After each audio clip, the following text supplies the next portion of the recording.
You know your friend that's so smart that it's annoying? Mine's name is Rob. He owns Tribune Show Print, right there. They are quite literally the oldest continually operating print shop in America. He bought it a few years ago. One of the main things he makes is circus posters, believe it or not. Rob, I don't know what he is. He's some sort of I think he's an electrical engineer, and he has helped me a ton try to figure out this cutter. You know, if he were here, he's in Indiana. I'm in Central Florida. If he were here, we'd probably have this cutter situation figured out already. But Rob knows a ton about a lot. I know a little bit about a lot. Rob just it never ends with this dude. And so he and I were talking about this carbon fiber issue, foil stamping on carbon fiber. And he had a couple ideas for me. I'm going to try one of those today. So Rob's idea was this, foil stamping takes, there are three factors. Okay, I'm no scientist. I don't really understand any of this. It's all a little bit of alchemy to me. But essentially, there are three variables I have to control on the press while I'm foil stamping. They are the temperature, the pressure, and the dwell time. So temperature is set by the thermostat. Pressure is done with make ready. That is how much material is underneath the piece we're printing. That's called make ready, whether it's letterpress or foil stamping. And then dwell time, on a press like this, it doesn't have a variable clutch. My friend KC had developed a super cool variable clutch that helps the press run faster with a longer dwell time. The press stays closed longer and then moves really fast when it's open. This one doesn't have that. So dwell time is directly linked to the speed of the press. So that pressure issue is one that keeps coming up with pretty much anything that I foil stamp. And it's the fact that, well, let me see if I can draw it for you. Well, essentially, it's the idea that if I have a die, and this is my printing surface, right here, and I have a soft paper that I'm trying to print with the die. In order to reach the lowest, the furthest away fibers in the paper, I have to push into the paper quite a bit. So that means that the paper winds up filling these gaps. My pen's running out of ink. Winds up filling these gaps that shouldn't be printed, and the foil spreads where it shouldn't spread. So harder papers tend to be easier to foil, or at least it's easier make ready to foil them, because they don't compact. You don't have to push as hard. So the challenge that I think I'm running into with the carbon fiber is the variable densities between the weave of the carbon fiber itself and the density of the resin, which I don't know which one's less dense. What I seem to be seeing is that the areas where the weaves intersect, which would be more resin, those are the areas that aren't getting printed well. So I told you that the three variables are temperature, pressure, and dwell time. Theoretically, increasing any one of those causes more foil to release onto the sheet, which can be a problem if you release too much. And so I can't change pressure too much because I've already run into a place where I'm pushing it hard enough that the foil's spreading. But maybe I can change heat. Now, the way to do that Rob and I were discussing is not to change the temperature of the die. That could cause another set of problems. To actually change the temperature of the substrate itself, to heat up the carbon fiber. That's really a smart idea. I want to try that out today. we were talking about probably the most direct way to do it would be a toaster oven. I don't have a toaster oven in the shop, but I have a heat gun. So we're going to try that. It just happens to be laying on the floor.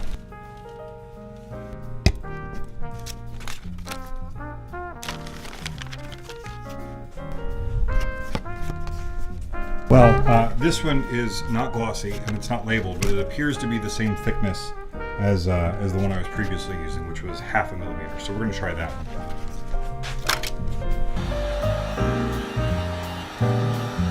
So the problem with this is I don't have any control over the temperature. You know, if I had like a toaster oven, I could set the temperature and put a whole stack of them in there.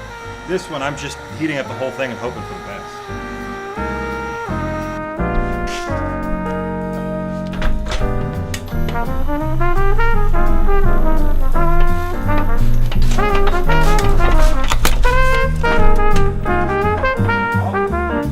It adhered pretty well. Let's see.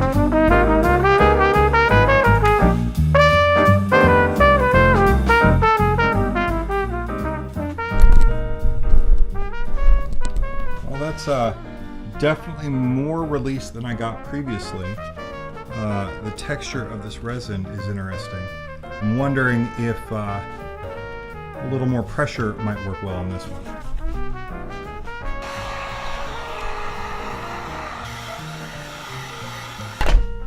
Ouch! It's hot.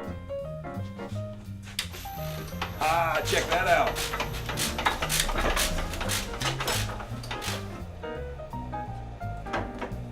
Well, this one, you know, it released a lot of foil, but I think I might be able to wipe all that away. Still, not the results I'm looking for. You know, I've only got so much material to work with, but let's try another hit on the glossy stuff and see how that looks. Yeah, this one, it spread way too much. Here, let's see if I can show you in the light.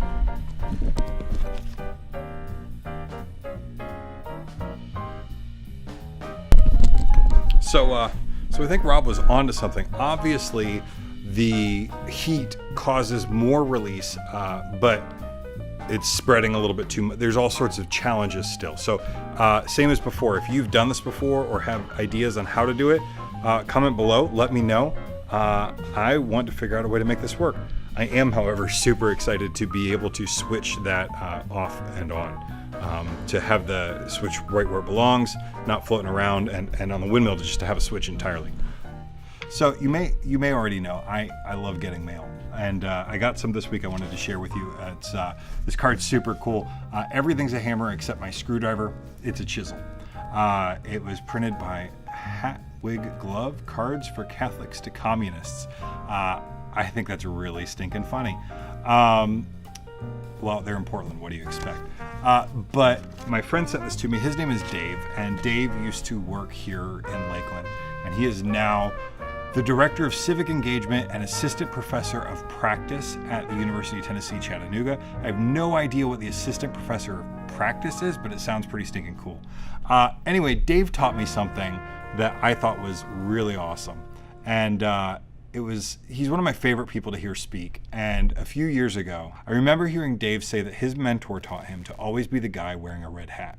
And no, it's not what you think. It's not the red hat ladies with the purple and the red and all that jazz. Oh, hey, I've got a friend over here. Hold on.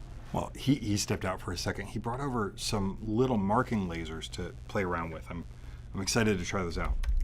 So anyway, Dave is talking about always being the guy with the red hat, and not the red hat ladies, you know, the retired ladies with the purple and the red hats and you know, tea and all that kind of stuff. You know, the idea is if two people are talking about you and one says to the other, well, you know, the guy with the red hat, and the other person can immediately picture you in their mind, then whatever your goals are as far as success are concerned, you're already a step ahead of other people. And so for Dave, his red hat was bow ties. As long as I've known Dave, he's the bow tie guy. I've had blue glasses for like 10 years, and granted, these are dark enough that like it's not a thing anymore. Those cornflower, Warby Parker, please start making those cornflower blue glasses again. I really miss them. But having something that allows you to stand out while still being while still being appropriate for your environment, to me, that's huge. It's the idea of knowing the rules and knowing when to break them, and then breaking them consistently can be really cool too. Breaking them consistently helps you be memorable. And don't we all want to be remembered? I mean, every time I create stationery for a client, my goal is that that client is remembered. I'm interested to know, put in the comments, what is your red hat? In the meantime, I'm going to go try out these laser things. You know what to do. If you enjoyed this, could you hit the like button, subscribe, share it with your friends, do all that kind of stuff. And if you have any ideas what I can change to foil stamp on this carbon fiber, I'd love to hear them. See you later.